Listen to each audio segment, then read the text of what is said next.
I used a unicorn as a board, and I crowd surfed around the 2,000 trees forest. And if that's all I achieved with the band, made it. There's this majestic, magical beast being like, and that's me. I'm the beast. Yeah. But the unicorn is majestic underneath me. Hi, my name's Jessie, and I front a band called Dream State. You are listening to the Chronicles of Podcast with Jamie, Tom, and myself, Jessie Powell. Hello world, Wednesday 13 here. Yes, my friends, my name's John Mahon. Hello everybody, I'm Ronnie LeDrew. What's going on everybody, it's Tom. And it's Jamie. Welcome to the Chronicles of Podcast. Ladies and gentlemen, theys and thems, this week we bring you a very special guest. This week's guest is a singer of an incredible band who are out here showing why the UK has the greatest rock scene in the damn world. In today's conversation, we aim to hear what has made this band bloom and question if she really is on the show, or are we still dreaming? Here to talk all about the band's latest single, Bloom, and much more. Join us as we welcome frontwoman Jessie Powell and bring you the Chronicles of Dream State. Oh, mate. That was the best intro I have ever had. Thank you so much. I'm going to hire you for like Dream State adverts. That was great. Don't threaten me with a good time. Come on. If I could be a pun writer for a living. Oh. Well, hello, and thank you for having me. It's a pleasure. Yes. Before we get to the meaty, cruxy, deliciousy part, how's your Wednesday been? Wednesday's been really wholesome, thank you. I hit the gym about 5 a.m. I'm being that girl for a few weeks. I walked my dog. I did some singing lessons and some band consultancy with a couple of clients. Then I walked my dog again. Then I've just had a massive lasagna, which was delightful. And now I'm here on this lovely podcast. So what a day. What a great day. I mean, I want lasagna now. Garlic bread. Oh, Jessie, stop it. Yeah. Stop it. I don't have to cope with this. Someone get him a fan. Yeah. Oh, jeez. Just fanning himself with lasagna sheets. I just keep replenish every 2 seconds. Keep blinking, like, for fuck's sake. Well, before we properly kick into this, Jessie, 2 years in a row, we've spoken to Alid and Tom at 2,000 Trees. So the question is, why have you been avoiding us until now? Well, do you know what? I have to actually, genuinely, I get given all the press. So, like, all the press, I'm happy to do it, and I feel really, what a privilege to even be asked to do any. And I always say to the guys, like, there are 4 of us, so like if anyone else would like to do one, like please feel free. And it might have been the Trees situation that they may have been there on days that perhaps I wasn't, because I tend to do most of it. So if you haven't caught me, it will most likely be because I wasn't there that day. But I promise, when we come back to Trees one day, we'll sit down in that beautiful field and have another chat. Hold me to that. Absolutely will. I'm only joking. We love Alid and Tom. We had a great time talking to them. Same. But what we like to do with these things, we like to take it right back to the start, back to the days of young Miss Jessie when you were growing up.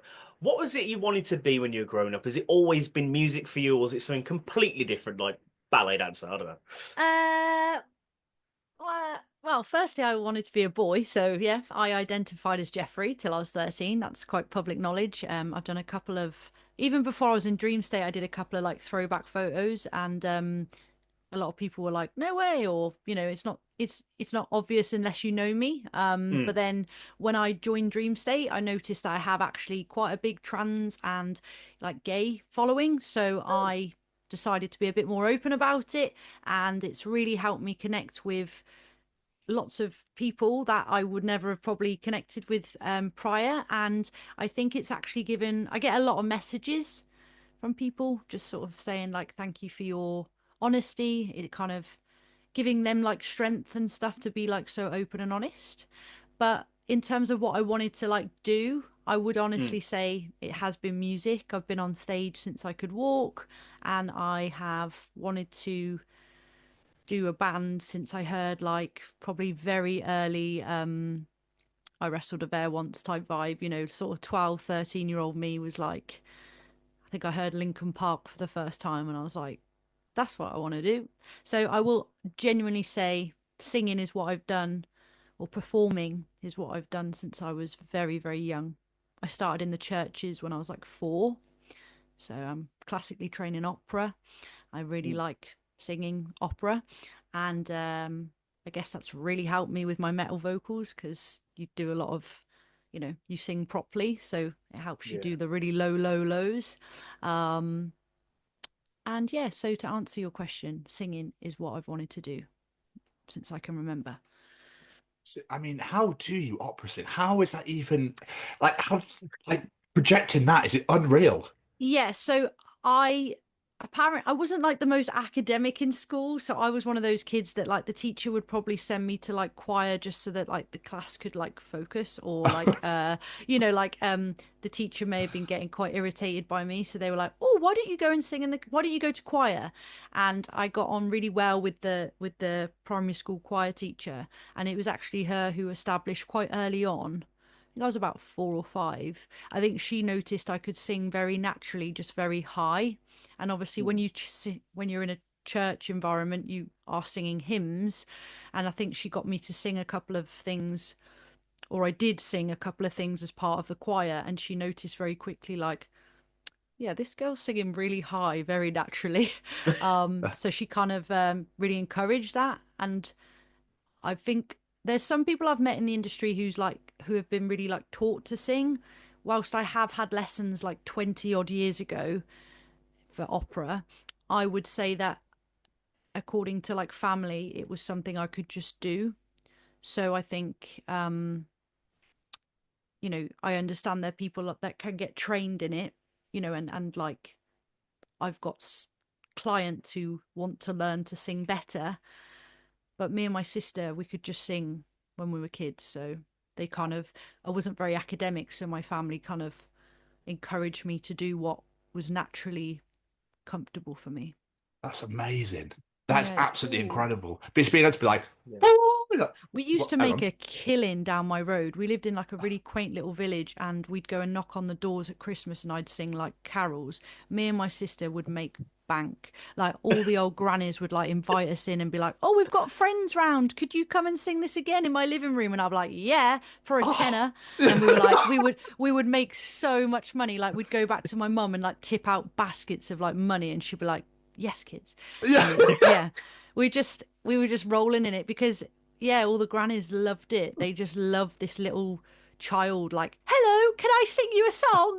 And they were like, yes. And then because it was actually like half in tune, they were like, come on in, have a biscuit. It was great.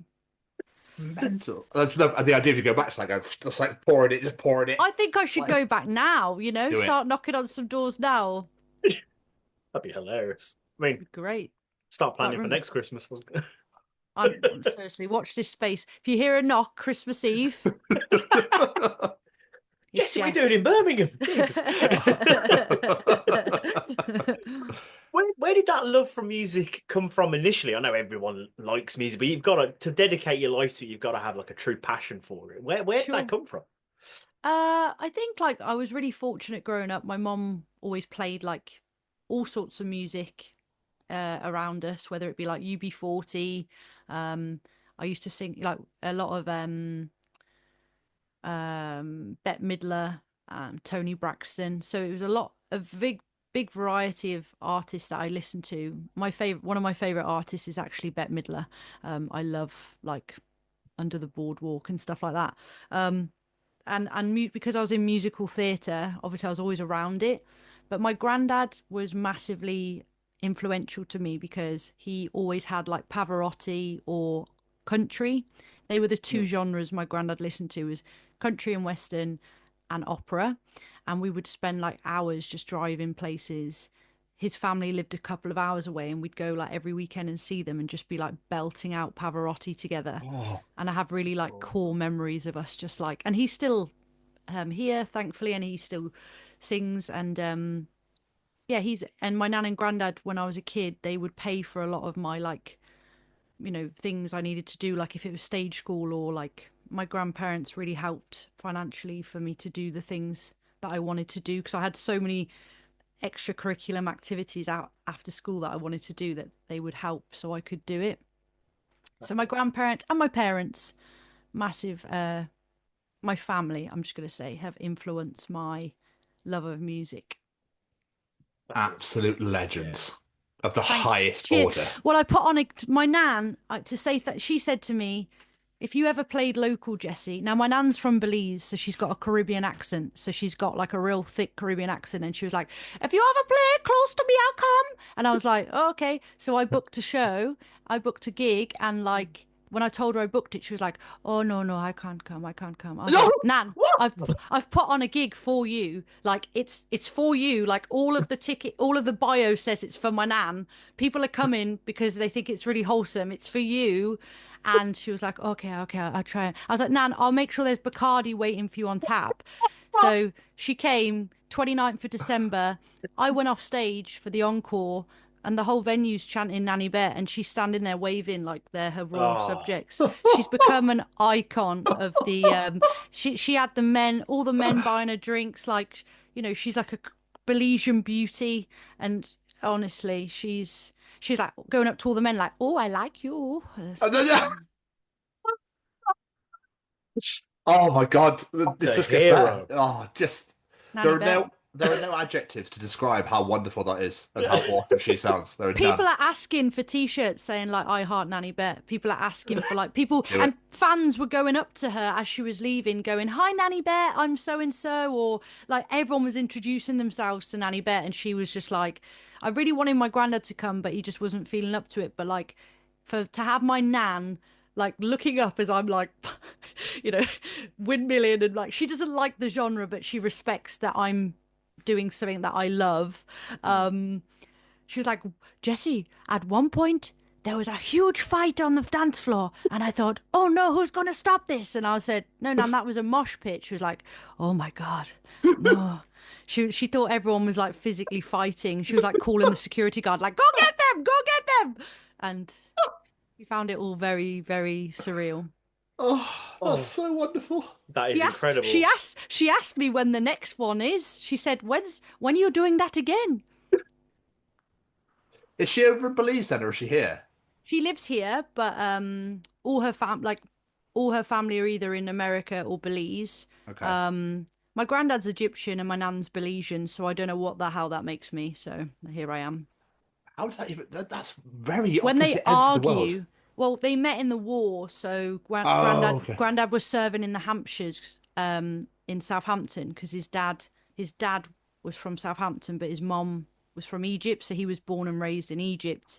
When he got stationed in Belize, he met my nan and then basically brought her back over here, and the rest is history, really. But she's still got this really beautiful accent, and she's like 88, but she looks genuinely like she's just like, I pray I get her genes, because she just looks so well.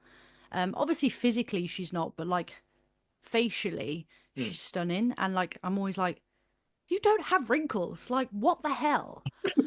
So anyway, big up Nanny Bet.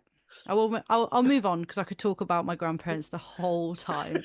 There is one thing I was going to say with the whole opera singing and everything else.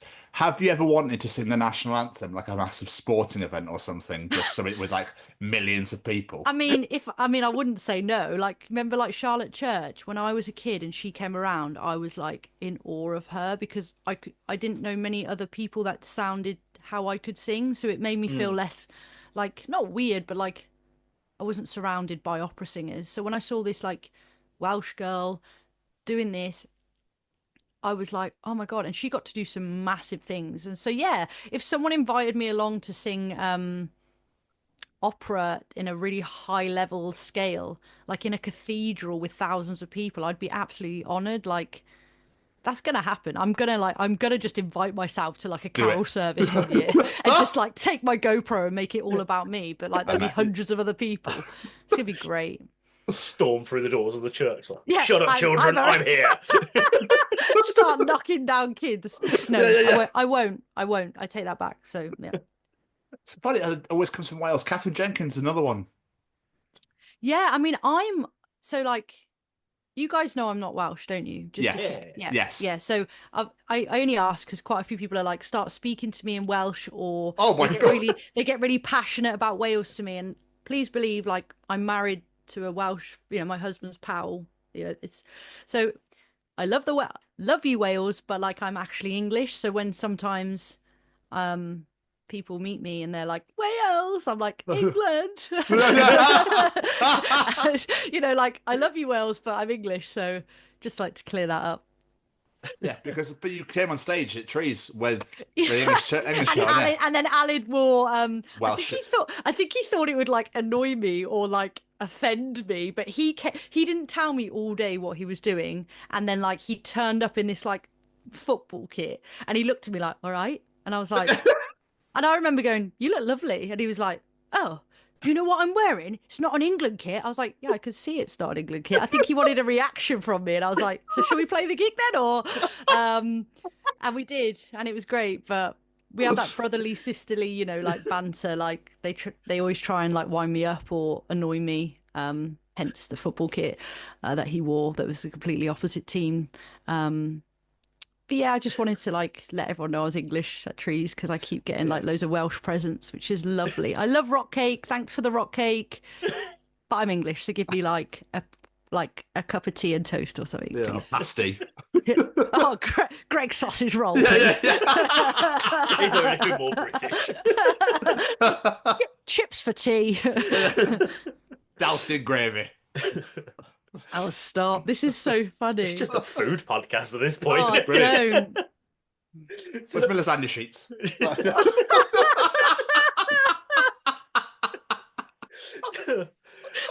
So at what point did you go from playing music, singing as like a hobby to like, I want to dedicate my life to this? Yeah, I did that all through so like my first live gig like as a band was probably like in college. I was like 16. I was quite I'm like one of the younger ones, so like 16 and or 17, and I was always jamming in the music like area with whoever would. Like if I see someone play guitar or a piano, I'd be like, do you want to jam? And I spent a lot of time there. And I realized like I've been gigging. So it's really hard because I've been doing loads of like live music, but just not like as a band.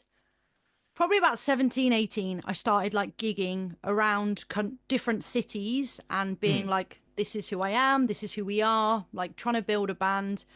And I would say I tried till I was like, maybe like I tried for about 8-9 years to like make it, and it just wasn't. I would always get like the opening slots of a cool festival. Like I remember a big full circle moment for me recently is like, say like 12 years ago I opened for Heart of a Coward, and then like last year I was their main support. So it's like to give you an example, like I have the same vocal skill set, but it was a very different time. There usually was, in like a festival environment, there would be like 50 boys in a green room and 3 girls, and one would be the girlfriend, one would be maybe like Becca from Marmozets, and one would be myself, and everyone else was just boys. And it felt like a really different time to where I am now in the scene, like in terms of like I go to a festival now and I'm inundated with like really talented and rightfully placed women in lineups. So there's been a big shift now I've come back. But to answer your question, I've been gigging as like in a band since I was about 17, 18. Tried for about 10 years to make it. I was sacrificing like all my annual leave. I was missing like, you miss party, you miss so much because you're doing studio or you're gigging. It just got to a point for me where I was like, I want to like take some time. I started to get a bit disheartened. I saw bands sort of like come and completely bypass me, and they were shit. And if I'm honest, I remember and it was honestly, it was like boy fronted, and they would like bypass us by light years, and they couldn't even they'd have like 2 singers and a screamer, and I'd be stood there like, I'm doing like all 3 vocals here. Like I'm doing like the highs, the lows, the scream. Like it just wasn't of interest to people. And I did start to get really bitter because I felt like I was giving so much of myself to the industry. And I obviously made fairly decent impressions, because then when I've come back around now, a lot of the promoters or venues or people that knew me, like 18-year-old me, have all been really clapping and rooting. So I'm going off on a mad tangent. To answer your question, I was about 18 when I started wanting to do a band full time. So And then I had a hiatus. tangents. Yeah, I had a hiatus for many years because I finally got to like, enjoy city breaks with friends. I bought a house, I got married, I don't know, had a day off that was just like deep cleaning or just something. I just lived like the norm life for a little bit. And I think my soul needed it. I think I needed to like heal. And I think I just was really burnt out from constantly giving and constantly getting like almost getting something and then being told like my face didn't fit. And it's just all, when I look back at some of the conversations I've had with industry people like 18-year-old me, if I was to have those conversations like now, people would get cancelled. Like it's just not the same world. So yeah, I don't regret that time I spent, but I just wish I never had. I was completely DIY still. So it's like I was doing everything. So if booking, managing, merch, I was doing everything, and a full-time corporate 50-60 hour week job in recruitment, so it's like it just got too much in the end. Is this solo? Is this Aurora? Oh my God, so Aurora was like my baby for like 5 years, and that's probably the band that I did some really big things in. But prior to Aurora, there was like a band called Never Says the Storm. We did really cool things in Birmingham, and didn't quite get out of Brum, but we were literally children. And there was a band before that called Taylor Bay, which we never played live, but I did record. My first recording experience was with like Taylor Bay, and we had promos, and it was a band. And then college was more like playing in like, you'd kind of learn the songs in your practice, like lunch practice, and then you'd play to like your colleague, like your student, like, do you know what I mean? So I was like a kid then. So yeah. How did you go from that jump from I sing in choirs in churches to I want to front a rock band? How does that shift happen? Yeah, so I think you would be very surprised how much classical music and metal go very much hand in hand. Like it really is like, most metal singers can sing opera or have had some form of classical training or come from a church background. Like, and it's really not everyone, but a bulk. The environment I was in when I was a kid, I hung out with people who played instruments from very young. Most recently, I played a show at the Mars Bar in Worcester, which is where I'm from. And like the owner, Brian, he's been teaching me guitar to sing. He realized I could sing and play. I was strumming his guitars with his son, and he realized, oh, like his son I could sing and play. And I was about 4 or 5. So he started introducing me to like different songs and different, more like, he was obviously a rock guy, so I'd be listening to like, Black Sabbath or the Nirvana, like that kind of vibe, learning like really basic chords and singing along. And then I just really liked it. And then, like I say, I remember like the TV coming on and it playing like a Linkin Park track, and my mom came in the room and I was literally like copying Chester, and she was like, you sound exactly like him. And I was like, I love it, I love doing it, like I just love this. And I'm a very high energy person, so I think she just channeled what was good for my energy, and just like she seemed to notice I really enjoyed it, so they invested in like guitars for me and stuff. And I would say I listened to more predominantly like rock music from like the age of like 12 onwards, whereas like my sister was more like Destiny's Child and R&B. My room would be like, Simple Plan, and pretending my life was so difficult. So like that kind of vibe. Emo felt really like, emo made me feel like I belonged. Wasn't a phase, Mum. Was I tell you, I've got so many t-shirts. Like there's a really cool brand called like Forever Emo. She sends me great stuff. Like I've grown up with Amy, like I've known her a long time, but we're not like super close, but I just know of her, and she's kindly gifted me like necklaces and t-shirts, and I will say I will be for emo forever. I'm proud. But yeah, I think it is just the environment, like the people I've met, and yeah, just like, again, thank you to my family for buying me guitars and letting me listen to Kerrang TV, RIP. Oh, yeah. Still gutted that's gone. I still think I've made it because I was on there a few times. You know, that's it. I've made it. 12-year-old me, I've made it. 12-year-old me would be proud. I don't need to achieve no more. I'm done. I didn't even know I was on that, by the way. Like someone was like messaging me like, do you know like Taunt Me's being like played on loop on Kerrang TV? I was like, what are you on about? And she like sent me a video, and I was just crying like what? Because I've said like, you know, like my icons on that show, and to have like my first song that I've been part of with Dream State just be played like relentlessly on it, and then apparently all the other videos have been on there. So yeah, really grateful for that. That's awesome. And no doubt followed by Electric Six's Gay Bar, because they used to play that every 10 minutes on yeah. I love that song though. It's great, to be fair. Yeah. It's like, oh, this again, and you start singing along. It's just secretly you're like, yeah. I love it. Everyone loves it. So let's bring it to what you're doing now. For those that aren't aware, obviously you're not the original vocalist for Dream State. So how did you get involved with the band?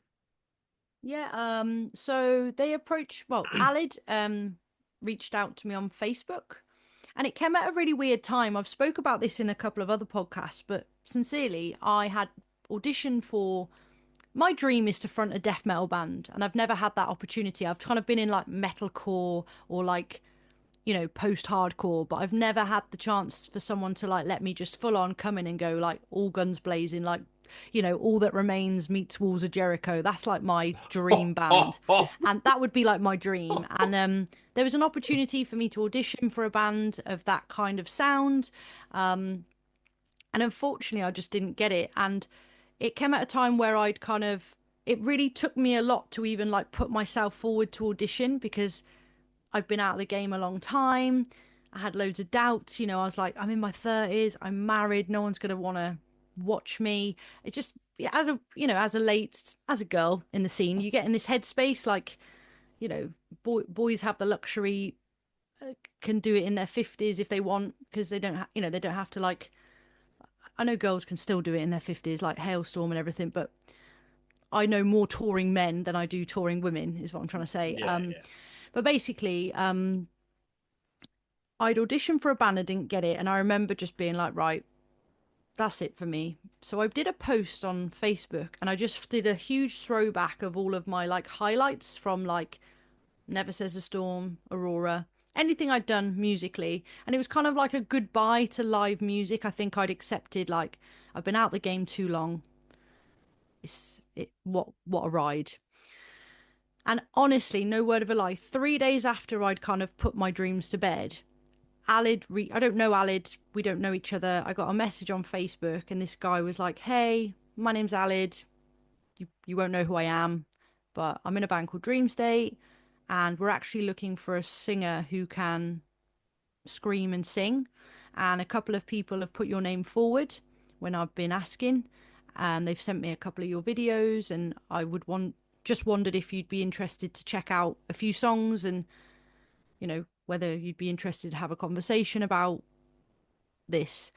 Now, I wasn't like Dream State to me is a band that I'd heard like get played on the radio quite a lot, but I was always, and I'll be really honest, and I've said this to the boys, I was always a little bit bitter, because I remember hearing like this band Dream State come on the radio, like Radio 1 daytime, Annie Mac, Track of the Week, like big commercial state. It wasn't just like it was like a huge, you know, they were on like prime time Radio 1, and I remember hearing the track being like, I remember looking at my husband being like, I've been doing that for fucking 10 years. Like, I literally got really like angry, like as I was like, what the hell? Like, she sang, she screamed, she did all the like pitch fry, she did all, and I was literally like, and I kept singing along. And I remember my husband being like, that band would really suit you. And obviously we didn't know who they were.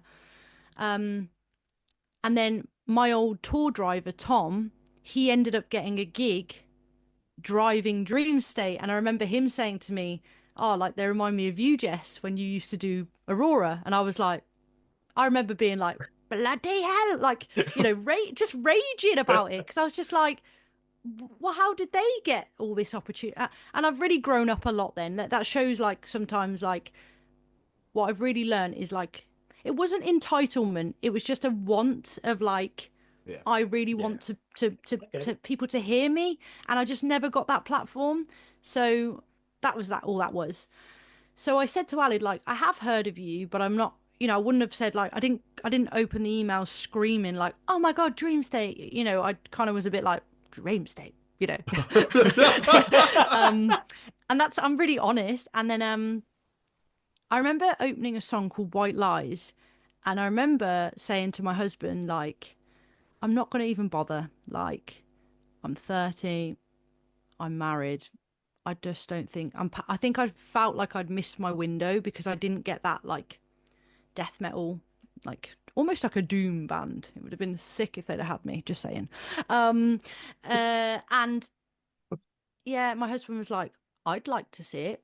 And I was like, what? He's like, Jess, play that song White Lies. So I played it and he was like, I couldn't think of a more well-suited song for your skill set than this band. Like, it's electronic, like Aurora. It's got metal. It's got singing. It's got big voice. And he really, like, hyped me up. So I think all they wanted me to do was do a little video in my bedroom like this and sing along. But I'm all or nothing me. I mean, there's literally, like, no in between, unfortunately. You get all or nothing. So God help if I ever switch off from Dream State, because it'll be like, no more hyperfixation. It'll be like, I don't care. But I went all the way to Oz at Hidden Track Studio, which is like, it was a 9-hour round trip for me. I recorded 3 songs, paid him to mix, master, produce, like I was in the studio. I did the 3 songs that they wanted me to audition with. So it was like Primrose, White Lies, and I can't remember the other one. And then I also went to Uproar and asked them if I could use their stage to show them me singing these tracks live. So Josh, my old guitarist from Aurora, he filmed it. Jack, who owns Uproar, did all the lights. And I put on, like, just to those two, I put on, like, this show as though I was playing so they could see what it would look like if I was singing these songs live. And I remember sending all of this stuff to, like, Alid, and him just being like, oh, bloody hell, like. And I think I remember now I've spoken to Jake and Tom, they always say that when they got sent all this stuff, Jake straight away was like, well, she's obviously, like, really committed, and, like, that's really professional, like, super professional. Like, she's showing us she sounds brilliant on a recording. She looks great on stage. Like, she's gone way above and beyond. And I think from that moment, it was like, for them, it was like a no-brainer to have me. But no one actually really told me. So I remember, like, kept Zooming with them and kept, like, conversing with them. But no one had actually officially said, like, we'd love to have you. It didn't feel like that. Maybe I'd missed it. So I remember one day, like, maybe being on, like, the 4th Zoom with Alid and being like, can I just check, have I got the gig? And he was like, yeah, of course, yeah. And I was like, okay, cool. Like, it was just like, I didn't really know. But I do miss things, so it could have just been something I missed. He might have said it and I was just like, oh yeah, okay. So anyway, that's the story of how I became part of Dream State. And I'm sorry it's so, no, I'm not even sorry, you asked me. So that's the story. It's a great story. Thank you. Oh, Balamori reference. Don't start with me because I'll start this. singing that soundtrack. Is just like, I'd have it still as my ringtone if I had. Do you remember when we were kids and you could, like, download a thing? Yeah. I remember pressing buttons to put in ringtones. Don't worry about it. Yes. So that's the story of how I became in Dream State. That's incredible. the band took a massive overhaul, and like it was you and Tom and Jake all came at the same time. Yeah. What was that initial feedback? Because obviously, say Dream State had a big fan base before you came on. Of course. Yeah, no, I'm not going to lie to you, Jamie. The first release, we didn't. I think Khaled was really clever. Like because he'd lost the label, he'd lost the manager, and not because there was any fallout. It was just obviously Charlotte had left, and it wasn't going to come back. So the platform that they built had kind of dwindled to just the foundations of Dream State. So I think Alib was really clever because he could have like done a little video to introduce me, or he could have done something to like, but we didn't. We just did the video. One day Alid did this little gif with like, I think it was like Yoda or the Mandalorian, and he was like, the Mandalorian presses a button in the ship, and it was like did, and he stopped it, and then he'd press it again, and and then a load of the like, so Alid just posted that, and like people were like, what? Like, because obviously they'd been silent for years, and it just sort of caused this like vibration online, like all the street, everything just went like brrr, and then the next day or 2 days later we dropped Taunt Me, and I have never reposted something. I felt like, I don't know if it went viral, but I feel like for me, who's not been at that level, I must have reshared, like if someone tags me in a story, I became the most popular girl ever that day. People I hadn't spoke to in 10 years were like, my bestie. Oh yeah. Oh. Anyway, but anyway, what I'm trying to say is we got a really healthy response. You know, I must have reshared it like 150 times on my own personal, my social media just like shot up. Like just, there was a big buzz, and it was well received, but naturally there's going to be a lot of people that were very dedicated, and understandably to CJ. She was, I don't know her personally, but just going off the tracks that have been made and sort of things I've seen, you know, she had built a very, very strong emotional connection with her fan base, and she was extremely talented. So I was under a lot of pressure, and I felt really quite out of my not out of place, but I felt a little bit like that imposter syndrome type thing, like, oh, not really sure. You know, it was big. I've said it a million times, but I did have huge boots to fill, and it was really difficult for me to be so excited to see then.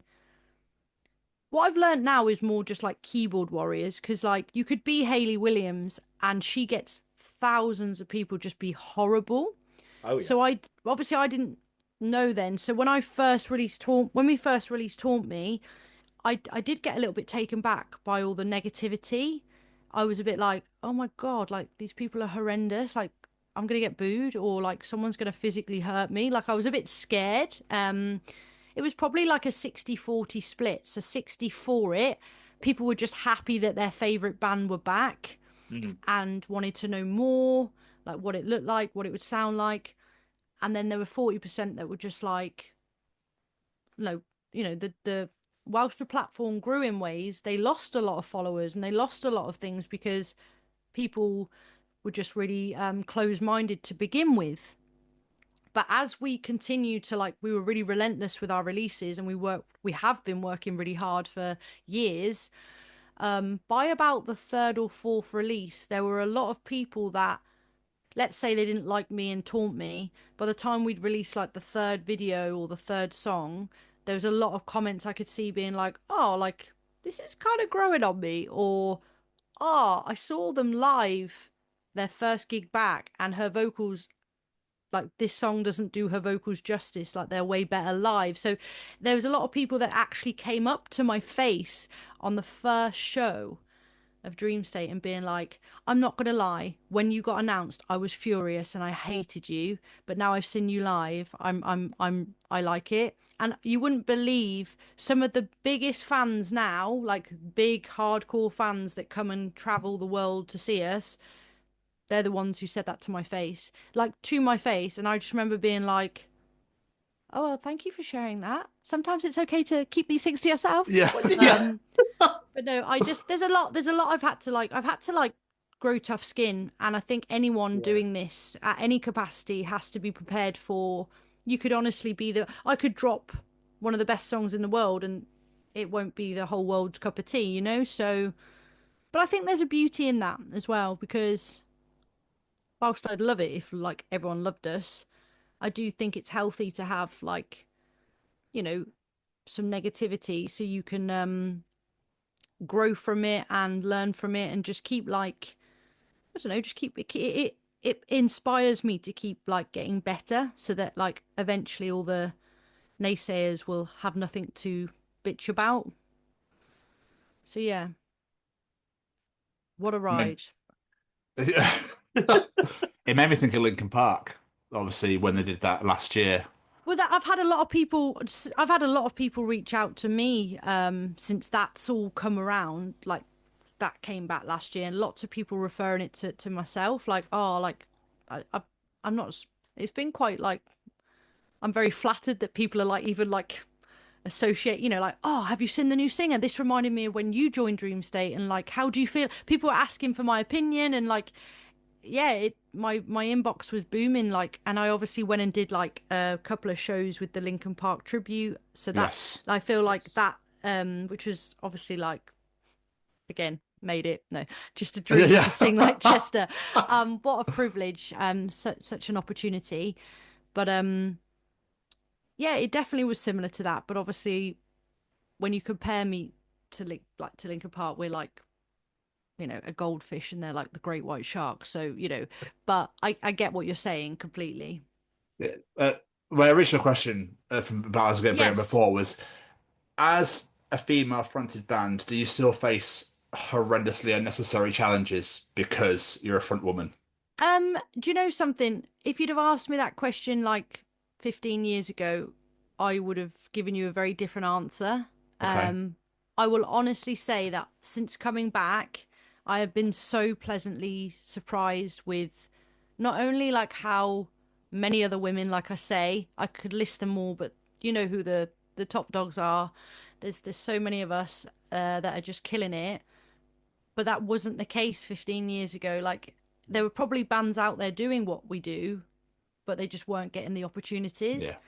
So I would say since coming back, it feels really weird for me. Like the younger girls that are in it now, like the Debs and the Lizzie Farrell and the you know, like As December Falls and As Everything Unfolds, all of those people, they've only probably ever known, I could be wrong, but they've probably only ever known like to be really welcomed or whatever. Whereas for myself, it's like that's not how it was. Like I remember trying to get on stage once. I was playing some shows with like TRC back in the day. That was like my scene. I loved the hardcore scene. Like I'd love to be a bit more of a I'd love to be like someone who's recognized for having those sort of vocals more than what I'm doing, like, I guess. Um I just remember like trying to get on stage, and I remember the security guard being like, band only. And I remember like my guitarist being like, brother, she's the singer. Get like she needs to get on stage. And he was like, what? And then like he let me pass. And then after he saw me like destroy this tiny little room in London, I came off stage and he was like shaking my hand and he was like, I'm so sorry. Like you're better than most of the bands that played today. Like I'm so sorry. And that was like a quite a common theme for me, to be considered as like the merch girl or the girlfriend. And then when I'd go up there and do it, they'd be like, holy fuck, she sounds lower, if not the same as the headliner in terms of like the range. So now, touch wood, I have had a few venues where I'm not going to name where because I just can't be asked, but I don't know if it's just I don't know what the deal is, but it's nice that when I've mentioned a few things to people, they're like, oh yeah, that's just that place. One thing that's happened since I've joined, and I find it really bizarre, is that there's been not, it's like a 2% club here. I've played a show and it's been like a really good show, like a really healthy show. Like it's probably sold out. It's been really like carnage. It's been a great show. And I'll come off stage and I'll be like beaming because like I love what I do. And then the promoter has walked straight past me, almost like through me, and gone to speak to like Alid and congratulated him and hugged him and said how good he was and everything. And I've literally been stood almost like, I guess, with their backs to me. So like I'll be like, I'll kind of try and get involved in the conversation, and I'll be like, thank you so much for having me. Like I'll make a point to say like, thank you so much for thank you so much for having us. Like I've had one of the best nights ever. And they'll just be like, no worries, and walk off. And that's yeah. And I maybe one day when I'm out the scene, I'm gonna fucking write a book and have you. But for now, I wouldn't mind going back to the venue. But that's happened a few times, and I have to actually say, even like some of the bands that have noticed, or like my own band members have been like, take it as a compliment, because they obviously feel some way about how you've like. They're obviously feeling some way. So like you've obviously you've rattled something in them. And so I take it as a compliment, and I almost like feel a bit sorry that that's how it is. Cause like, yeah, it's a very small percent, by the way. Like I'd say 90 plus has been really amazing, but there's been a few situations where it's been blatant that I've just been completely like ignored, or get to a venue and you want to like start doing something technical, and they're like, yeah, where's your like TM, or where's your blah blah blah, and I'm like, well, I can sort it, and they're like, no, we'll wait. And it's like, cool. So that's still there, but I will say, like, I can't speak for every female fronted, but yeah, again, over 90% really welcoming, really like thanking me to be there, like coming off stage, and like I don't expect people to be clapping to, I don't expect like me to come off stage and like people to be like bowing, but like just say like, cool set, man. It's just a etiquette that's just like, exactly, to anyone, even if the band is shit and they're the opener, you say, good set, man. You just do. That's how I've been raised in the scene. You just sort of say, well done, man. Yeah. Good set. So when I'm literally, when they've beelined to completely like pass me, and I've literally like given my soul, I say, cute. Yeah. It's when we were at 2000 Trees last year, we spoke to quite a few bands, and you'd be amazed. There was quite a few female-fronted bands that did mention this, how they've been treated this way. Like, and it's just bonkers. It's weird. I think there are some people that are really, and I will be honest, it's never a female, like it's never another female doing that. It's always like, and it's what's sad is on the odd occasion it's been like people you wouldn't expect that to happen from, like people that you would expect them to have like the diversity and the inclusion, because that's what they really clap about on the internet. So yeah, but again, I'm not looking to like get cancelled on this podcast. No, sorry, yeah, they're all good. No, it's more just like, yeah, it does happen, and like you say, when you've spoken to many other girls, they'll have their own stories, and this is all around the world. It's not just in one particular, place. So, but I will say again, I cannot echo enough. I don't know whether it's because I've come from a background where it wasn't the worst experience in my life, but there's just a flip. There's definitely a change in the energy and the welcoming that I receive now. So I take this version of it any day from where it was like 18-year-old me turning up at a venue and people being like, girlfriends wait outside. It makes feel odd. Yeah. But like you said, like there's so many female-fronted rock bands now, and I fucking love it. I absolutely adore female-fronted rock band. Like if you and Dead Pony could do a tour together, I'd be the happiest fucking man on the planet. Well, you never know. You never know. Make it happen for me. No, so there's that much out there now. It's hard to deny it. Like you're out there and you're kicking ass, and you can't be denied anymore. I fucking love it. Thank you. I appreciate that. But moving on. You said there how you put your heart and soul out there on stage. So what we'd like to ask artists about their creative process. So when it comes to lyrics, are you writing lyrics that are personal to you, fiction-based, something else entirely? Where are you getting your inspiration from? The last two EPs have been really personal. They've almost been like diary extracts of my brain. I feel like I had a lot of pent up emotion. Maybe I've talked about it a few times, like the bitterness and everything, like a lot pent up that I never had aware because I wasn't doing music anymore. I never really had anywhere to like put it. I was all, even when I wasn't fronting bands, when I took some time out, I was always writing more like poems or like songs, like melodies would just come to me at 2 a.m. and I'd wake up and just voice note it. I was still doing that kind of thing. Which is where like Taunt Me Melody and stuff came from. Like I am predominantly the songwriter for Dream State, so all the lyrics and melody come from myself, and all of the instrumental and that kind of electronic is more Alid and the boys. And I'm terrible. Like Bloom, for example, we cut it really fine as always in typical Jessie fashion, and like I'm pretty sure that was all tidied up and bowed and teed in like a few days or weeks, if that, before the studio. Like I'm terrible. Like I feel like I work way better under pressure. Like I could be sat here now, like should be sat here 6 months ago, like every day writing. But what I'll do is I'll be like told, oh, we're doing this, and I'll be like, leave it with me, and I'll give myself like 3 days, and I'll come up with like 5 tracks that like in my head slap, and then they'll get used. So I actually am gonna make a bit of a New Year's resolution this year to like just take a bit more time with it, and like every track you've heard off the 2 EPs since I've joined, I think I've done 10 songs now for this version of Dream State.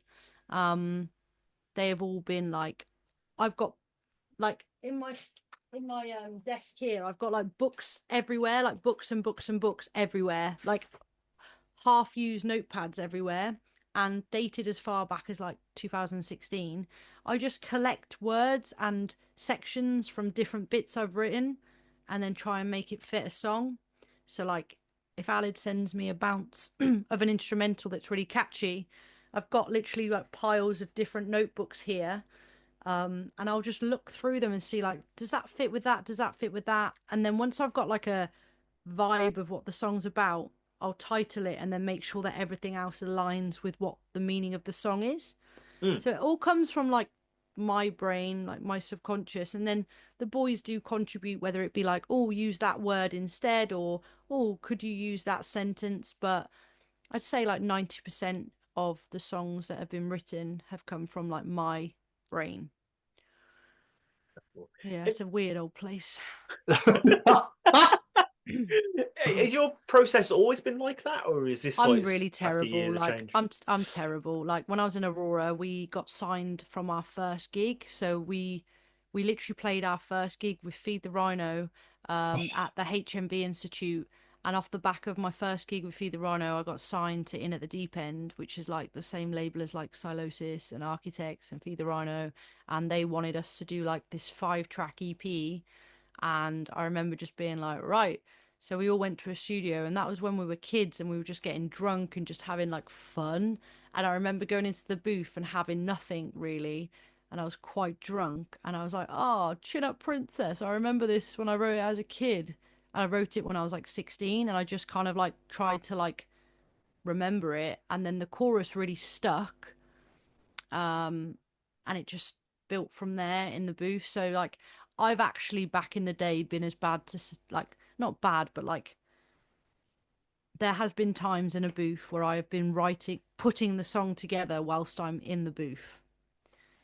Fuck. Yeah, it's not good. And how they've come out with, I mean, we did Easily Broken with Aurora, which is probably one of our biggest songs. And that was really, we probably should have spent way more time on that. I listened to that song yesterday, and it's really fucking good. So Thank you. I've got a lot of like suppressed emotion in my head, like a lot. And I just like, if someone sends me a really cool instrumental, like bands do it now, or people do it now for my business. They'll be like, hey, I noticed you offer ghostwriting. Here's a track. If you like the sound of it, could you give us something? And if I like it, I'll just put some bits on it that I think fit and be like, let me know what you think. And they'll be like, oh my God, like we love it. And I'll be like, here's my invoice, pay me. You're welcome. Like I find that I'm not good like at a lot of things, but I've noticed as I've got older, and I feel comfortable to say that like writing melodies is something my brain finds uh quite quickly. Like I really enjoy that, and I know I'm gonna say I'm good at it because I'm not good at loads. So like that's where my strengths are. If like someone sends me like a really cool instrumental, if I feel it and you give me like an hour, I'll give you something that's really hooky and really like it'll have a breakdown, it'll have a break, I just get a bit lost in it. But I promise this year that I'm going to actually spend a bit more time. I've got my notebooks. My husband even bought me some like highlighters to like make notes. I love a highlighter, and a new pack of pens he got me. And I'm like, bloody hell, it's Christmas. Thank you. And, just going to really take a bit more time writing some like stuff and make it a bit more. Like, there's only so much I can keep writing about, like cut my wrists and blind my eyes type vibe, I might write a happy song, maybe. Maybe. Bloom was like as happy as I'll get. I was going to mention, but you mentioned Chinook Princess, which is my favorite Dream State song. So absolutely fucking love that track. I had on earlier. Thank you. I've got a bit of story about that one. Go on. I actually recorded that one when I was 16 with Dan Lancaster, with a band called Never Says a Storm, and Dan Lancaster's now gone on to do like Just Bring Me and everyone, whoever else, and I remember him telling me in the booth, like, don't scream. Like, I don't want you to scream. Like, you should sing. You've got you've got a really good voice. Like, sing. So when I got the opportunity to write, like, I showed it to Dream State because the chorus fitted on one of Alid's songs, and I was like, oh, how do you feel about me reworking a song that I released like nearly 20 years ago? They're like, let's hear it. And then I showed them where I thought it could fit, and it really fitted, and like. Yeah, that's probably like, and again, we tweaked it collectively as a band, but like the chorus and the verses predominantly are things I wrote like, yeah, nearly 20 years ago. In high school, when I finished high school, yeah, I had to do stuff for like GCSE music, so I was just like, I did a song, and there was a girl at school. It was just like she kind of like just messed up her life really young, and I wrote it about her. Because I kind of was watching it unfold. So, oh, wow. I mean, does it feel weird, like, releasing stuff you did years ago now? I feel grateful to actually get, like, the platform to have it heard. Like, to hear Chin Up Princess when I'm driving home at 4 o'clock on Kerrang Radio feels to me like if you'd have told 16-year-old me, like, don't worry, in 20 years you'll get the recognition you deserve. No, it does feel I feel very grateful. Like I stress this so much, and I think the boys get really like icked about it. Like they're always like, shut up, Jeff. I'm just so grateful to be doing this. It might not be forever, but I'm just gonna enjoy this ride. Like very grateful to be here. What a privilege to be doing things that I've achieved more in 2 years than I've ever done in 10. And I just feel that there's a real privilege. Like, that's how I feel. Like, it's a really, like, not everyone gets this platform and not everyone gets this opportunity. So I want to use it correctly. I want to really inspire, like, young, up-and-coming artists who don't have support, like I didn't as a kid. And I want to try and make people feel like, they have got people that can help. Yeah.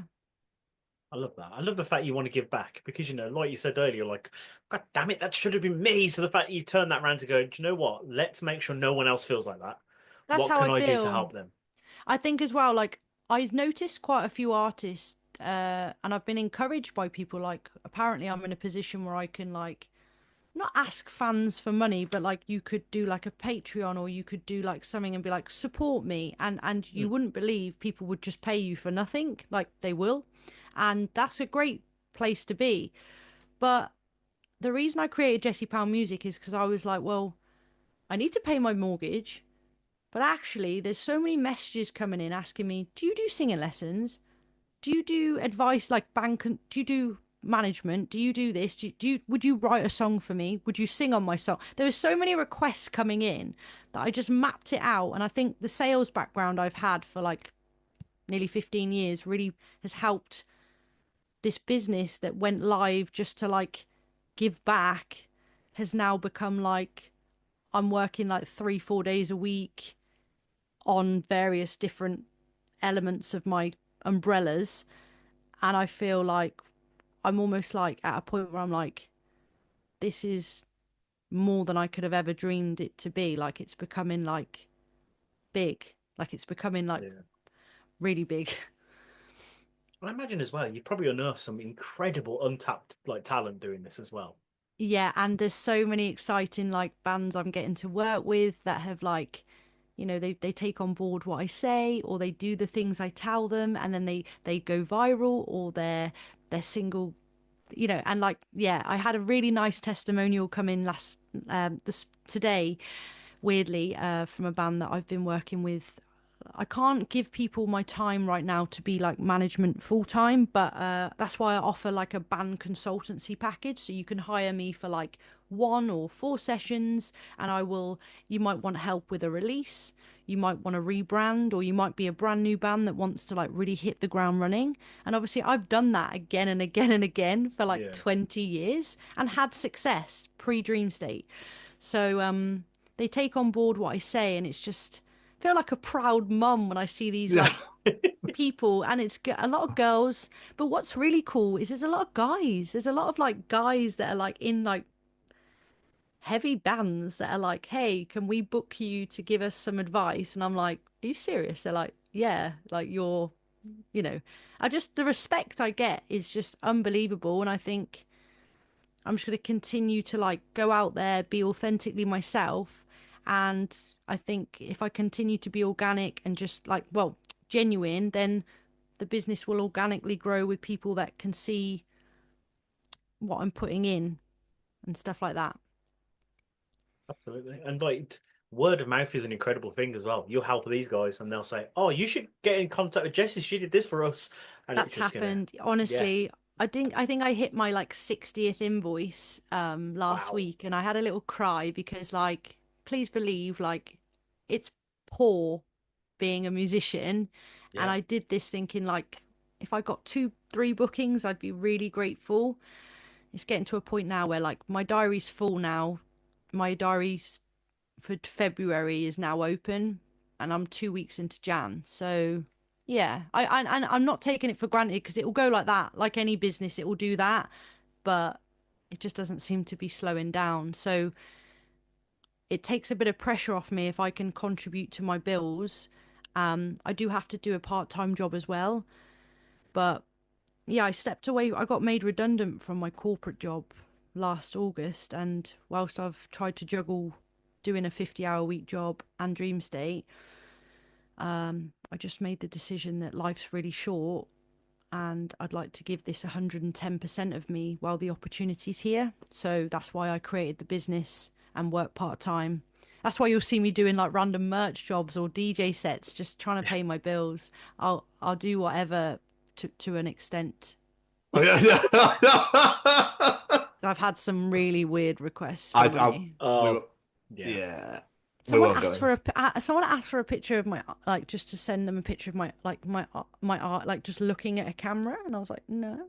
Okay, the way you're going, my art, I was like, where is this going? Oh, my eyes, my eyes. They're like, okay.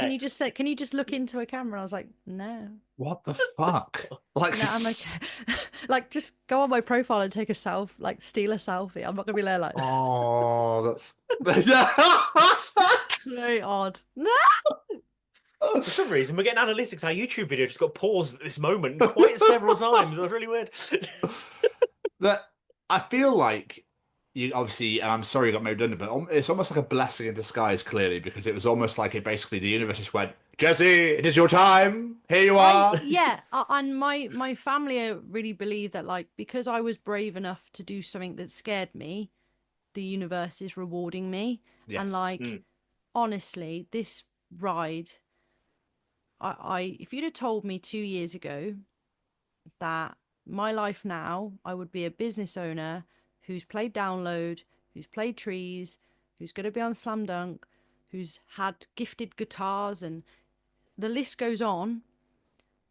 I'm not saying this to brag. I'm saying it to be like, what the actual F? Like, my life has completely transformed, and I am so grateful.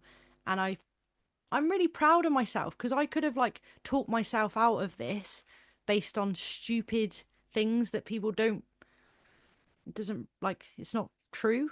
So yeah, like I said a few times, I'm just going to enjoy the ride and not take anything for granted. And I am going to really this year like hone in on my like craft and make it like, I want people to hear the next body of work and be like, wow, that's like, imagine if I tried. Like, imagine if I tried to write a song. Might feel a bit weird though. If you're so used to one way, you might feel a bit odd. Be like, I don't know what I'm doing. I'm just like... no. I think I've been like smashing out some demos recently, and I'm like, it's done. And like, if I'm honest with myself, it's like it's not done though, is it? No. So let's just go back. So just have a word with myself. So is Blue? Obviously, Bloom was released in October of last year. Yes. Is this obviously leading up to what I'm gonna? I don't know how much obviously you can talk about, but an album possibly. Pardon? You're cutting up. Am I? No, I was like, am I fucked? No. That's never about to happen. So I was who just knows like, what shit. happens? Who knows what's going to happen? Who knows? It might be like, you know, we're a bit, sometimes, like we did with Taunt Me, we dropped one, then we dropped another, then we dropped another, then we dropped another, then we decided to put it as an EP. And then we did that again with Still Dreaming. So I think it's time. I do think it's time we delivered an album, just because like we've done the 2 EPs now. And I really want, I never got to do an album in any other band I was in. I always did EPs. So I can't say yes or no that the next step is that. But, you know, I think like anyone in a touring band, you would like to have an album with your stamp on it. So one day that will happen, yes. Okay. And also, you've got the festival shows coming out this year. Oh, I wish. Obviously, with Takedown, Bearded Theory, Slam Dunk, as you mentioned. Looking forward to seeing you there. I shall be there. I'm down south as well, which is wonderful. I wrote them all down. You've got the Cardiff Castle. Oh yes, the big Welsh show, unbelievable. And like I played when I played with Funeral last year at the they invited us to do the arena show with them when we literally just been a band, and they reached out to us and asked. And yeah, to have that opportunity again is unbelievable. Like just doing a cheeky show with Funeral again, innit? With the boys, I'm like, I just can't believe it. And like when they speak to me now, like the boys are like, Jeff, man, rein it in. But like, bear in mind, this is like one of my favourite bands as a kid. They were like, "Alright, but how are you?" I'm like, "Hello!" Like I'm like, there's no cool about me. Like, don't believe like my Instagram. Sometimes I'm there like smouldering. I'm not that girl. I'm just like the biggest nerd in the world. And then like they talk to me, and sometimes like, they won't hear. I don't know if they'll hear this, but they might. But like sometimes the members will be like, "Hiya, Jess, how's it going, Bat?" And I'll be like, hello. Like I kind of forget they're talking to me. And like when I played Download last summer, I didn't know how to get to because I'm not cool. I didn't know how to get to the like the artist area, because my band, the boys had like, we'd lost each. I think I went to get a tattoo, so that's what I first went to do. So they'd gone to like this area where we had like this, apparently like this like hut that was for us, and we were next to like all these bands. Like Scene Queen was my next door neighbor, and amazing. The boys were like, come to the hut, like come and chill at the artist area. I was like, but where is it? I don't know. And I remember bumping into Funeral, and I just like, I played with them and I've met them a few times now. I remember like strolling over like, "Hi guys." They're like, "Hiya," like all hugging me like, "It's your day today, you excited?" And I just and then like I was like, "Oh, I don't suppose you know where the artist area is?" And they're like, "Oh, we're going that way, come with us." And like walking through Download in between Funeral with all these people looking like, "That's Jessie Powell, Funeral for a Friend." And I was like I literally was like, I saw people that had like maybe been mean to me once upon a time. I was like, Yeah. No, I wasn't really. I was actually like, but I tried to play it cool, but I'm really clumsy, and I'm definitely think like I tripped and stuff like on the way, and like was a bit like I think they think I'm a bit feral, to be honest. So yeah. Did you wave like your nan? Yeah, walking through down and like, no, I just couldn't believe it when I said, "Oh, you don't know where like artist areas, do you?" They're like, "Oh, that's where we're going. Just come with us." And I was like, "What? Like walk with you?" They're like, "Yeah." I was like, "Okay." Like just like, and then people were stopping them like, and then people were like, because I was like with them, they're like, "Oh, hey, Jessie." I was like, "Hello." So you got like all these other people acknowledging me because I'm with Funeral, and I'm like, all that people going, "Oh, this is Jessie from Dream State," and they're like, "Oh, Dream State." And I just felt like if that's all I achieve in life, I've made it. You absolutely have. The rest is just fucking gold now, whatever the rest is. Just get to walk through Download with Funeral, made it. Yeah. I got to go for a stroll with Funeral for a friend. Mission accomplished. Yeah. Don't need the band anymore. Yeah. Done. Anyway. Took 2 EPs. Done it. Yeah. Basically famous now. Yeah. It's very humbling. It's actually very humbling sometimes when like you do a big show like that. Like Download was one of the best moments of my entire life. Like I can't believe the turnout we had. Like over 13,000. Nice. Like what the hell? And I just remember like it's very humbling when like say like the next day you go back to Download and you're one of like you've kind of got a wristband so you can go places, but like you're in an area and nobody cares. Nobody knows who you are. And I'll be stood there like, you know, someone who might have spoken to me yesterday because I was playing, like someone who's like here, there, and everywhere, and I'm like, "Oh, hey," they're like, "Hi." Like it's just a very fickle like industry. It's like you're out of sight, out of mind, and it's just humbling when you do something big like that, and then the next day you go back and no one gives a fuck because you're not playing that day. Keep us grounded. Keep us grounded. I saw that. I noticed this at Bloodstock. Like, you had people there going towards the press area and be like, "Oh, you were in here yesterday? Oh, you played yesterday? You're not allowed in here today." Yeah, it's like that. Out there with the peasants now. Like... It's like that. It is like that. Like Trees, you get treated like gold, but then you come. I'll say, to be fair, Trees isn't the right example because I went back the next day and like I was treated great. I was like, everyone was like, "Have you got time for a quick interview? I haven't got you on the books, but come on." But yeah, there are festivals that once you've played, you're like, it's almost like once you played, you get kicked out of your little hut that's nice and like, next, you know. They're like, you're trying to get changed after your set and they're like hoovering round you. Like, "We're tidying up for the next band now. Get out." You just mentioned Trees then. I just had a bit of a flashback. Did you crowd surf in a dinghy or am I remembering this wrong? Rumour has it that Jeffrey is still somewhere in that forest riding the unicorn. Unicorn, that was it. I knew it was something. I used a unicorn as a board and I crowd surfed around the 2,000 trees forest. And if that's all I achieved with the band, made it. Have you seen the photos of it? Like, it's unbelievable. There's this majestic, magical beast being like, and that's me. I'm the beast. Yeah. But the unicorn is majestic underneath me.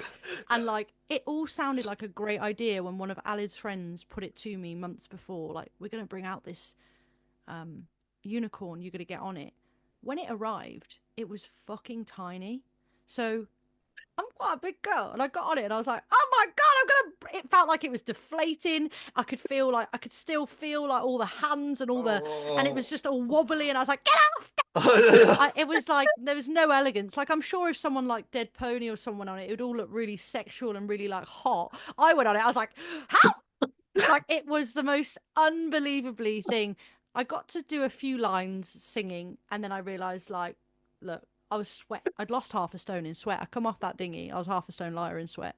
And all I'm saying is, boys, there's no elegance there. Thank God I had tight shorts on under that skirt because it would have been a horrific sight for the nation.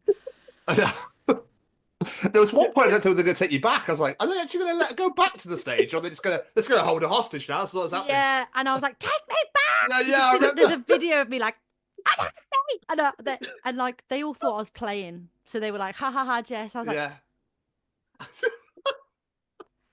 this is my life now." Yeah, I thought I was going to die. And what happened was they started like, they don't give like, when you do these festivals and you do something like that, they don't give a shit. They're going to still pit. They're going to still circle pit. So I'm heading towards like what looks like a tornado. And I'm like, take me back. Like you're going into like, a black hole. And everyone's just like, la, la, la. And like, no. Like I can feel myself like about to break my neck or my back. If I fall off that and someone like tramples on me, that could be serious. And I'm like, I'm just holding on to the neck of the unicorn, like, ah. I think the bouncers got wind that I was like very unhappy and they just like pulled it back in. Yeah. But no, they did good. Like, I'm not a light girl, and it was that's a lot of weight they took on their heads. So thank you, Trees. But Thank you had a live mic just where it's like, can you take me back, please? There are videos, like, I really thought it would. Don't get me wrong, the photos, I'm like, smashing it. But if you watch me live, I'm like, help me! Like, it's really not. Like, I managed to, like, get a few, like, ah! But then, like, if you watch live footage of that, I'm literally like, ah! And, like, it was hot, so, like, my ankles had really swollen. There was, like, cankles going on. I felt really, like, uncomfortable. I felt a bit seasick up there. I was like, do not be sick. Do not be sick. Could have ended my career that day. Oh, fucking hell. I feel like something similar happened on the headline tour. I feel like I saw a clip. Oh, yeah. So again, I decided to crowd surf because when I'm up there, adrenaline just takes over and I go into like beast mode. So I just like, fuck it. Oh, there's a balcony. Just dive off it. I don't think. So I did that. The sold out Cardiff show. They were a great crowd. They carried me. I was like, legends. But then I realised halfway through the venue I'd forgot to put the lycra shorts on. So not only was I like, felt like it was like some very suspect carrying going on. No. I also was getting like, for some reason, my legs in this dress, just naturally how you get crowd surf, for some reason my legs were like parting more and more. And like, I was like, no! Like, I was like, let me down! Because I had like this silk, it didn't help that I had a silk dress on. So I kind of set myself up for chaos here. So the dress is like rising, the legs are opening, the poor sound guy's like, and it was a sight for sore eyes. Thank God my husband wasn't there. I forgot I had a divorce after that. Oh, Jessie. Anyway, so yeah, I go through these things. At the time, they feel like the most exciting idea. But when I'm up there, the panic, just my anxiety goes through the roof. And then like hands are going everywhere. And I'm like, this is regret. So yeah. So for the next tour, you need to hand out things to all security. Don't let Jessie crowd surf. They can say that. They tell them. There's been times where the boys have told me not to do something. And I'm like, you can't stop me. And I just do it. I just go into this really weird, and it's true what they say when you're playing live. There's like an alter ego that comes out. Like, I'm not the person I am live isn't the person you meet. Like, I'm quite high energy, but like, I'm just, could have definitely broken my neck at Trees, but why not? Anyway. Oh. All life experiences. I mean, like I say, you live and learn. You do. Oh, Jessie, I am conscious of time, but I did want to talk about it. Obviously, people listening to this, you've got a really inspiring story. You didn't give up. You kept going. You fought through it all. Now you're passing on that message to others. So if there is people to listening to this, so like, I would love to sing. I'd love to be in a band. Like, is there information? Is there like a piece of advice you might give to someone in that early stages, or like just a bit of encouragement, some advice maybe? Well, firstly, I'd say www.jessiepowellmusic.com. There you go. Yes. Yeah. Yes. Come there, have a chat, pay me. No, no, sincerely. My advice would be to anyone that is looking to do what I've done is like, expect nothing and appreciate absolutely everything. Because what I have learned from doing this for a long time is that, again, it wasn't an entitlement thing. It was just like that frustration of like, I can do what they're doing. Like, I can do what the boys are doing. So why? It just didn't register with me. But actually, I think focus, like, stay in your own lane. Don't worry about what the people to the left or right of you are doing. Like, focus on your project, worry about you, set goals, create plans of action, work really, really hard, be authentic, because I think people can really see through like fake very quickly. I certainly can. Like, when I meet, like, I get it, everyone has a persona, but like, yeah. And just be kind to each other, because I didn't have that luxury when I started. So like, I do really echo to my clients to just be kind to other people. Like, when you're playing live, go and speak to the opener, thank the sound guy, thank the bar staff. Like, there's not one person that doesn't get thanked at a Dream State show. And the boys get a bit cross with me because like, I'll miss cues, I'll miss start of songs, but give me a bigger gap then, because I've got my thank yous to get. Yeah, exactly. But that's one thing I really sincerely like feel that is important to me, is just to like, just appreciate it and just don't expect anything, and then you can't get disappointed then. I went into Dream State expecting to just play live again, and how cool would that have been? Yeah. And like, this is just more than I could have ever wished for. So yeah, hopefully that's come across quite clear. I kind of again went off on like 8 different tangents there, but No, absolutely. And as was it M people that said the only way is up? Because moving on up, yeah. Because like I can't wait to see the future of Dream State. You guys are absolutely incredible. When you dropped Bloom, I was like, oh, more now, because this song is absolutely incredible. Thank you. Still Dreaming. I listen to that song every day. I think I absolutely fucking love that song. I always set myself up with these songs though. Like, I create these huge songs like vocally, and then like I realize after I've recorded them, like, I've actually got to sing that live, and like it's almost like, why do I do it every time? And then like they're like, oh, it's character building. I'm like, it's anxiety riddling. Like, I have to go out there on the encore, the first song, Still Dreaming. I've just done an hour. Oh, don't worry, I'm just gonna be like, I'm still dreaming. It's absolute. I mean, I don't know why I do it to myself, but I respect that you appreciate that. At least it was worth it. If there's one person that likes it, thank you. I mean, you wanted to be in a death metal band. Watch this space. It's gonna happen. I'm gonna drop something really disgusting one day, and everyone's gonna shit their pants, and it's gonna be great. I cannot wait for people to just be like, okay, that's where we're going. Brand new Dream State single. I can't wait for that. Just and all of a sudden, it's like, I've tried. Yeah. Like, you should make it. You know how albums just have the bonus song at the end? Yeah. We have talked about me having, like, I have begged and pleaded that I want one song where I just come in and from the get-go, you know, this isn't gonna be how it goes, but I just love to come in with like a or like a really dirty, like just something that people are like, it's just a completely different vibe for like one track, so people can. I just really want to showcase that sort of side that I don't get the chance to, because that's the band I've always wanted to front. Like, I'd love to have been in like I Wrestled a Bear once, that kind of vibe. I really like that kind of you know, just straight up like proggy chaos is what I would like love one day. Just filth. Yeah. Yeah. So last question from myself. One thing I like to ask all musicians on this show: if anyone's listening to this and they're like, I'm liking this girl, I'm like the cut of her jib, I'm going to go listen to a few of her tracks if they're not familiar with Dream State already. What's a couple of tracks from your back catalogue, even if it maybe even a song from Aurora, just something that gives like a good example of what you can do? What couple of tracks would they be? I think you've listed a couple that I really like. So like Still Dreaming is like one of my favorites.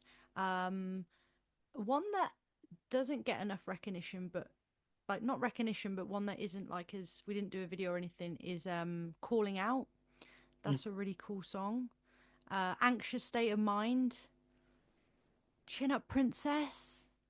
One song that I nearly get to showcase a bit heavier is Comfort in Chaos. That's quite heavy, as heavy as I'm allowed. So yeah, there's go check out Untethered, Still Dreaming, and then you'll get a nice history of what we've created as a band over the last couple of years. And yeah, watch this space because, you never know. There might be some new exciting songs that drop one day. Excited. I'm very excited. Mr. Stevens, any more questions for our wonderful guest? I have one last one before I let you go enjoy the rest of your evening. Jessie, when you first embarked on this journey in opera, in classical, in choirs, in churches and all that sort of stuff, did you ever think this is where you'd be today? Well, no, because I was 4. So Well, yeah. no. I respect what you're saying. I'm so literal. It's like kind of annoying. It's isn't it? okay. But, No, not at all. Not at all, Jim. I think. Yeah, just gonna cut that bit. No, you're like, bring her on my show. How dare she? No. Again, like doing all of that back then, I always wanted to have like. I would say I've wanted to be in a rock band since I was very young, based on the environment I was in and the music I was listening to. I realized I had quite a grittier voice, and I could do like a rock vocal, like, I realized that very early on, whether it was like Bon Jovi or something. I just noticed I could do like rock vocal very early on. So yeah, I'd say yes to your question, Tom. Love it. Good. We absolutely love it. Jessie, this has been so much fun. There's loads of stuff didn't even get to touch. I could talk to you for another fucking hour. This has been so much fun. Before we do let you get out of here, though, plug social medias, websites. Where can people find you out in the world? Yeah, please check out Dream State. Obviously, Instagram, TikTok, because apparently that's what we need to do now. And I'm not going to do like viral videos to get there, so just check that out. What else can I say? My Instagram is Jessie Dream State. If you're not following me, give me a like. Or is it a like? No, that's MySpace. I don't know. Follow, is it? Follow. And yeah, please do go on the band Dream State Instagram. Add all the band. There are 4 members: myself, Alid, Tom, and Jake. Without those guys, I wouldn't be doing my dreams. So support them as well. And yeah, just add us on Spotify and enjoy. Thank you for listening if you have. Jessie, this has been fucking phenomenal. It's been scream, boys. It's been I hope good. I get to see you in person, just to give you a big squeeze, because this has been so wholesome. Thank you so much. Pleasure. Thank you so Absolute much. pleasure. Hopefully we will see you soon. It's been an absolute pleasure, and thank you so much. Good night, guys. Thank Have a you lovely so evening, much, Jessie. Jessie. Take care. See you soon. Bye. Bye. Bye.